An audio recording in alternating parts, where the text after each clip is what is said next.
So in chapter 10, we're going to discuss viruses a little bit more, which is why we are skipping chapter 9 and going from 8 to 10, and then we'll go back to 9.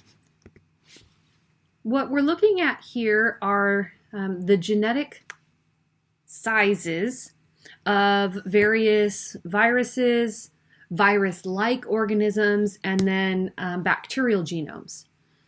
So viroids, we'll talk about in a little bit, but viroids are not viruses because they don't have a capsid. So it literally is just an infectious particle of RNA. But again, we'll talk more about those towards the end of this chapter. Here are the sizes of various bacterial viruses. You can see they range from very small genomes of 3,500 base pairs all the way up to 500,000 base pairs. Eukaryotic viruses can also be very small. You see anywhere from approximately 1,700 base pairs or so up to 2.5 million base pairs. And what we're trying to highlight here is that there are some viruses that have genomes just as large or larger than some bacteria. Vaccinia virus, this one right here, is cowpox. And you can see that the cowpox virus is almost the same size, a little bit larger than some of the smaller bacterial genomes. So again, just like we've talked about before, prokaryotes aren't necessarily smaller than eukaryotes. There are always some exceptions. Generally, though, they are. Viral genomes, for the most part, are smaller than bacterial genomes, but not always. And as we continue to do more analysis of different environments, for example, the oceans, we are finding that there are viruses that are actually quite large that we previously did not know existed. This is just another breakdown of the different types of viral genomes. So you'll see we're broken up into 7 different classes. Class 1 viruses are double-stranded DNA. These tend to be bacterial viruses, but also the herpes viruses, our papilloma viruses are going to be in here. And they replicate through normal, what we call semi-conservative replication. So they will replicate the double-stranded DNA, and the 2 new daughter molecules, one will have a new strand of DNA and one will have an old. Our class 2 viruses are single-stranded DNA viruses. Class 3, double-stranded RNA viruses. Class 4, single-stranded positive sense viruses.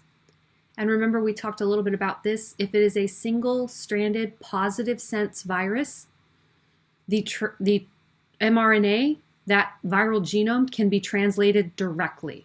They do not have to replicate it first. They can translate it directly. Single-stranded RNA viruses that are negative sense first have to be transcribed into a positive sense strand. Class 6 are our retroviruses like HIV and some of the leukemia viruses. These are single-stranded RNA positive sense, but they're kind of weird because they have to do reverse transcription to get their DNA intermediate. Then they transcribe and can translate. And you'll notice we have to go all the way back over here to the left for class 7. So class 7 viruses are also double-stranded DNA viruses, but they're kind of weird because you see what they do down here. They transcribe the double-stranded DNA. That's normal. But then they reverse transcribe it back into DNA. Why they do this, I don't know. There are not many viruses that cause infection in humans that do this, but the classic example of a class 7 virus is hepatitis B. If you're more interested in virology, if you find this subject interesting, which I think it really is, you should consider enrolling in Biology 119, which is molecular virology with Dr. Gousset, or you can take Biology 121, which is medical microbiology with me. Here, what they're trying to show you is the number of different viruses that are identified now that infect different types of cells. So there are not very many archaeal genome viruses that we know of yet. There are far more bacterial viruses, and of course we know a lot about eukaryotic viruses. And then they break it apart into the different types of viruses, how many we know of that do these things. And so maybe what you'll notice is that for the most part, the archaeal viruses we know of, they're green and yellow, so they're DNA viruses. The bacterial viruses, green and yellow, so DNA viruses. But there are a handful, about 15 RNA viruses that infect bacteria. And then, of course, if we look at the eukaryotes, we see far more RNA-based viruses than DNA. And we know that viruses can infect protists, so unicellular eukaryotes. Viruses can infect fungi. But we know a lot more about viruses that can infect plants and animals. Here they're showing you some of the different shapes of viruses. So you can see the complexity in how viruses are put together. You see some that are naked, some that are enveloped. Oh, here's our friend, the coronavirus. Okay. Here's a bacterial virus. Here are some other bacterial viruses. These are really fun. Okay. Herpes virus, pox virus, adenovirus, and they've also tried to draw these to scale. So you can see how large some of these viral particles are. So we talked about the 5 steps of a viral infection, right? You have attachment to the cell, penetration of either the whole virus or the genetic material, synthesis of viral genetic material and viral proteins, assembly of the genetic material and proteins, and then release of the virus from the cell. So what this slide is going to begin to talk about is that synthesis step. So the virus has gotten attached to the cell, it's gotten brought into the cell. What's happening inside the cell? So what the virus wants to do is replicate its genome and make its proteins. And so we classify proteins and protein synthesis during viral infections as early and late. So early proteins are going to be the first viral proteins that are synthesized after an infection. For the most part, viral proteins are often enzymes that do viral functions. We are not making structural proteins right at first. Meaning, when we first get in, we're not worried about making the capsid. We're worried about making all of the other things we need as a virus. So these enzymes are usually made in small amounts, and they often include DNA polymerases or RNA polymerases that were not already prepackaged, or they may have been prepackaged, but we're making more of them so we can continue to package them in the next set of viruses that we're going to release. These are the proteins that lead to the shutdown of the host transcription and the host translation. This is when the virus turns the host cell into a viral replication machine. The proteins that we need later are capsids. Whatever proteins we need in order to assemble the capsids are often made in large amounts, right? Because our capsid has to be pretty big to hold the genetic material, to hold whatever else we want to package inside there. And these are called our late proteins because we make them towards the end of the course of infection, right before assembly and release. Eventually, we assemble and we exit the cell. And remember, especially with animal viruses, the release can be lysis, but with some of our enveloped viruses, it can be through budding, right? Because we have to pull that piece of the envelope, right? That piece of the cell membrane with us to make our envelope. This was a question that one of your classmates had asked. Well, where did viruses come from? So some people think that viruses may have come after cells.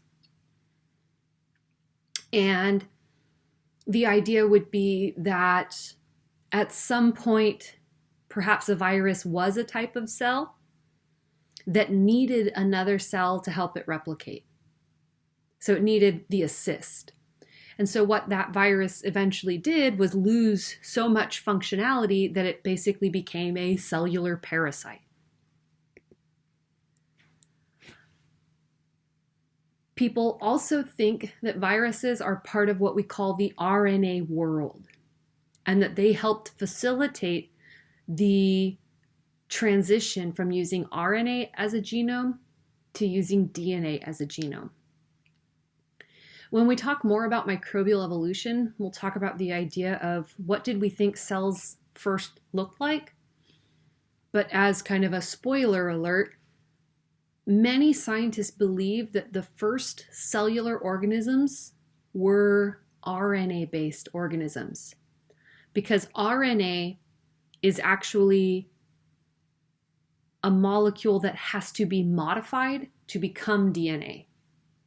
So RNA contains ribose as the sugar and uracil as one of the bases. In order to go from ribose to deoxyribose, you have to pull a hydroxyl group from it, right? So we have pulled a group to become DNA. And then uracil and thymine differ by a methyl group. So we had to modify uracil in order to make thymine, which is another modification to go from RNA to DNA. So many scientists believe that RNA-based cells were the first type of cells.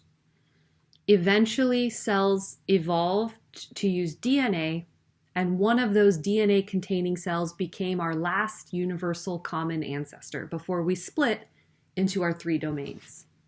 And it's thought that viral infection may have been the trigger that prompted cells to evolve DNA. Another school of thought is that viruses may have been the first quote unquote forms of life before we had cells. They could have served as basically the bridge between having just molecules and having cellular life. Why do we have viruses? Well, viruses serve as a really great mechanism to move genes. They can drive evolution, particularly when we're talking about single-celled organisms. Studies of proteins, which is proteomics, have really supported the idea that viruses are ancient, likely predating cellular life.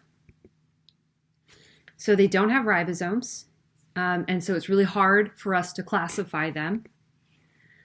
But again, studying protein composition, studying the genetic material in viruses suggests that some of the first cellular life on the planet had an RNA-based genome, and that potentially over time, those cells that were RNA-based, some of them started to lose functions. And as they continued to lose functions, they became more and more dependent on cellular organisms. So they became this type of parasite that was absolutely dependent on the host. And again, that pressure, it's a lot of work to maintain a cell, right? We've talked about you have to break down all of this material, you have to generate all this energy, then you have to build all this stuff. It's hard. And so as a life strategy, or quote unquote life strategy, it's easier to make someone else do the majority of the work for you. And so that's basically what viruses did. They eliminated cellular contents. Some of them eliminated their membrane, right, and became naked viruses. And they protected what was most important, which was their genetic material. So they evolved this tough protein coat that surrounds their genetic material. And they basically said, okay, well, we can't do anything on our own now except bind to a host cell and hope we get in. we require the host to replicate and make our proteins. And when you think about it, that sounds like a terrible strategy, right? I'm going to depend on the host to make copies of me. And if I don't have a host, I'm pretty much out of luck. But as we are seeing in the news, viruses are pretty darn successful, considering that that's their life strategy. It is thought that RNA-based viruses are older than DNA-based viruses, again, because if the majority of life on the planet used to be RNA-based, it would make sense that the viruses are also RNA-based, and that double-stranded RNA-based viruses are probably the most ancient group of viruses. And here is kind of a diagram showing that happening. So you had what they now call here virocells. So basically these were the cellular organisms that gave rise to viruses. They have an RNA-based genome, it's segmented. At some point they were free living, but under pressure, they began to condense their genome size. Many of them condensed it to a single molecule. They began to get smaller and smaller. They lost what made them a cellular organism. They eventually became host dependent and then infected and moved on to infect new cells. And here they're showing some of the changes in chemistry. You have RNA, and there's an enzyme called ribonucleotide reductase that can turn it into DNA that contains uracil. Then there was an enzyme called thymidine synthase that turned it into DNA containing thymine.